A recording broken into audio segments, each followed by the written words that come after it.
Hey guys, welcome back to Hoosier Hardware, and today I have a video that's a slight tweak on something we do a lot around here, and that is a computer build, but instead of looking at only new parts, we're going to look at both new and used parts. So, stay tuned.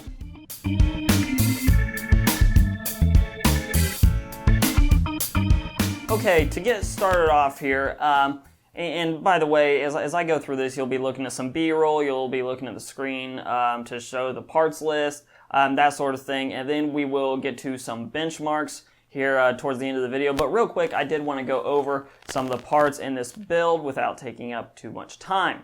So, starting off, and by the way, there are some differences here. But in the rig that I put together, there is an AMD 860K. Now, the reason I use that processor is it was laying around here and I didn't have to buy it new. So, I went ahead and used that, but that is not the processor I'm going to recommend for what's going to amount to the same performance. I recommend the AMD Athlon x4 845. And the reason I recommend that chip is because you can get almost the exact same performance and you will save yourself $10 to $15 depending on where you pick it up. Now, if you can find an 860K that is used for that $60 price range, go ahead and go with that. I went with the 860K because it was laying around, and hey, I didn't want to spend the extra money, but I'm recommending the 845. Now, also worth mentioning with that is I thought I was running those benchmarks at stock speeds, and that wasn't completely true. Stock speed for the 860K is 3.7 gigahertz. I, for some reason, had it overclocked exactly 100 megahertz to 3.8 gigahertz. Now, that's not going to make a huge difference in gaming benchmarks, but it is something for you to notice. For the motherboard, I went with the MSI A78M-E35. That's an FM2 motherboard. Micro ATX build. I got it on eBay for the low cost of $41. One thing to note, if you do recreate this build, I did have to do a BIOS update for that board to get working with the 860K. Luckily, I had an older AMD A6 processor laying around, so it wasn't really a big deal to do that. But in case you're recreating this build, do know that the motherboard needs to be on the most recent BIOS to make sure that it recognizes the 860K, but after the BIOS update, everything was just great with that. Next, I chose for my memory 8 gigabytes of HyperX RAM. I went with a 8 gig stick, and the reason I did that was because that leaves me open one of those DIMM slots still, so I can still use that, and I can go ahead and put in another 8 gig stick later on if I choose to. The premium with DDR3 RAM versus 2 4 gig sticks versus one 8 gig stick is not a huge deal, so for me it was a pretty simple decision to go ahead and get that 8 gig stick. For storage, I went ahead and got an ADATA SSD. I got a 240 gig SSD. This is one of the parts I got brand new, and that was $55. I believe I got that on Amazon. I've used ADATA SSDs, this particular series before. They work. They're quicker than a hard drive by far. 240 gigs gives you plenty of space for several games, but also with this build, and especially once we look at the power supply here in a minute, you'll notice that we have plenty of upgradability as far as storage goes. Or if you don't like the SSD and you'd rather have the mass storage to go with it, you can always take out that SSD from the build and put in a large, maybe a 1 terabyte Western Digital drive for a comparable price. It's really up to you to make that decision, but I went with the SSD because I value the speed and the snappiness of them. For the graphics card, the number one thing I look for is price value. Now, I could get a brand new graphics card in the $100 price range, but frankly, it's not going to give me great performance. Most $100 graphics cards just aren't going to give you great performance. So, I went on eBay and went to one of my favorite graphics cards of all time, and that is the GTX 660. The reason I like that card is eBay gives you a lot of great values on the GTX 660, especially the EVGA variant, because for whatever reason there are tons of them floating around. I was able to pick up my GTX 660 for this build for a whopping $75, and that was after shipping and everything. By the way, on the parts picker list, anything that is self-filled in like the GTX 660, that means that I got it used, got it from eBay, and that was the price I paid for it. So $75, and this thing gives you pretty solid 1080p gaming performance even on newer games, so it's a thumbs up from me. For the case, I went with the Rosewell Ranger M. It's a micro ATX case. It's cheap. I had one laying around, so I didn't have to buy it new. But if you do buy it new, expect to pay between $25 and $35, depending on where you get it. Also worth noting is Rosewell has actually several of these micro ATX cases that on the outside look a little bit different, but on the inside they have the exact same layout.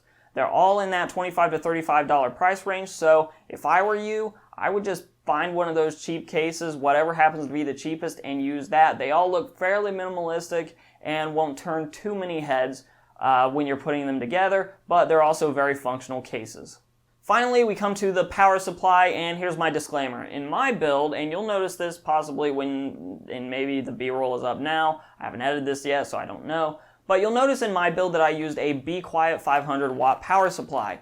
Now, you can get that power supply, but the reason I used it was because it was on sale on Newegg when I got it. If I were you, I would just find a cheap 450 watt power supply that is from a reputable vendor. But things I look for in a power supply at low cost, I look for a semi-modular design.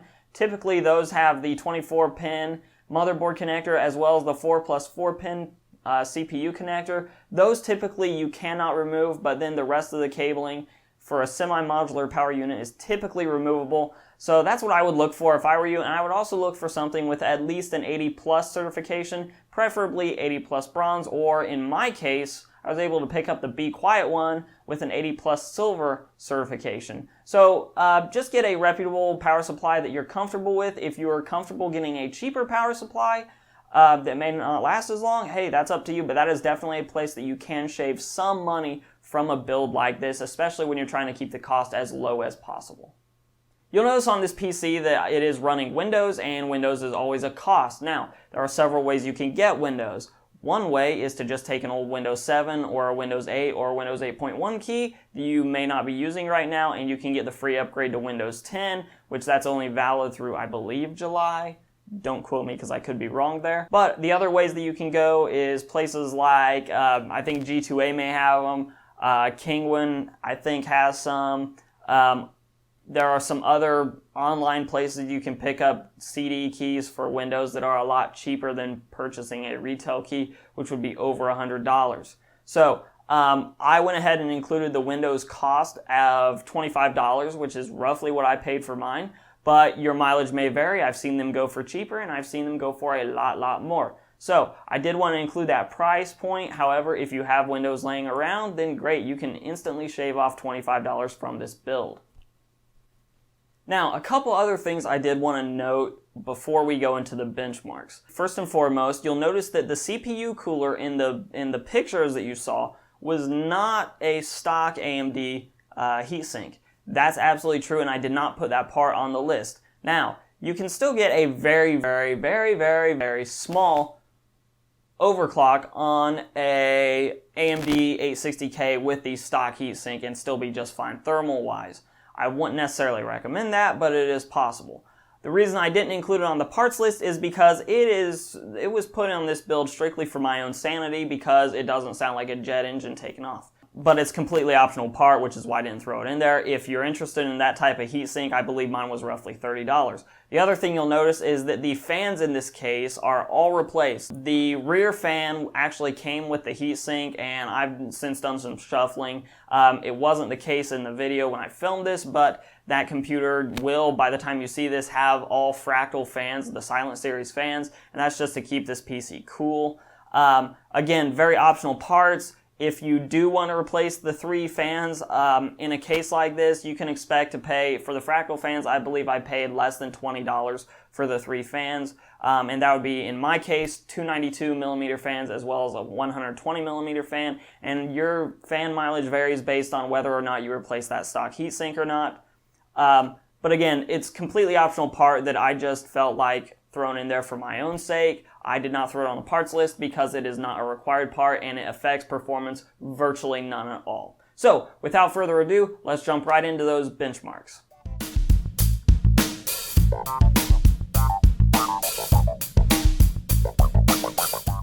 So that's it. Those are the benchmarks from the black box. Which, if you were wondering, because I didn't mention it before, the black box is the name of the computer because it looks like a black box.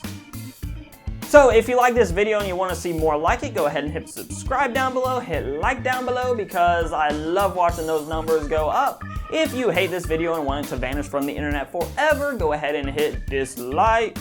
Also, all links, Amazon links, that sort of thing, so you can recreate this type of build will be down below. Obviously, I can't put eBay links because those auctions are constantly changing, but I would also check there. Although, buyer beware, because eBay and all that, sometimes you get bad sellers. Whatever. But I will see you all in the next video, so get out of here and go do something better with your life than watching my videos.